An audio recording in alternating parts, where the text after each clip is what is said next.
কাউকে খাওয়ালে কখনো খোটা দিবেন না।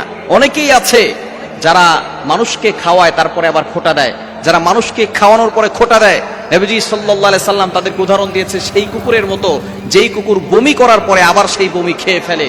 সুতরাং খবরদার, আপনি আপনার ছোট ভাইকে খাওয়াচ্ছেন, আপনার বোনকে খাওয়াচ্ছেন, আপনার পিতামাতাকে খাওয়াচ্ছেন, কখনো খাওয়ানোর পরে খোটা দিবেন না যে আমি তো তোমাকে খাওয়াচ্ছি, আমি এটা করছি সেটা করছি, এটা কখনো বলবেন না।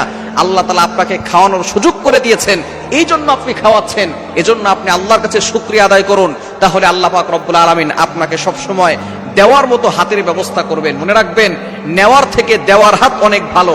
আপনি দিতে পারতেছেন, আল্লাহ শুকরিয়া আদায় করুন এবং আল্লাহর কাছে দোয়া করুন, আল্লাহ আমি যেন সব সময় মানুষকে দিতে পারি, আমি যেন আমার ভাইকে দিতে পারি, আমার বোনকে দিতে পারি, আমার মাকে দিতে পারি, আমার বাবাকে দিতে পারি, আমার আত্মীয় স্বজনকে দিতে পারি। এটার জন্য আল্লাহর কাছে দোয়া করুন। আর আপনি যে দিতে পারছেন এর জন্য শুকরিয়া আদায় করুন, কখনো খোটা দিবেন না।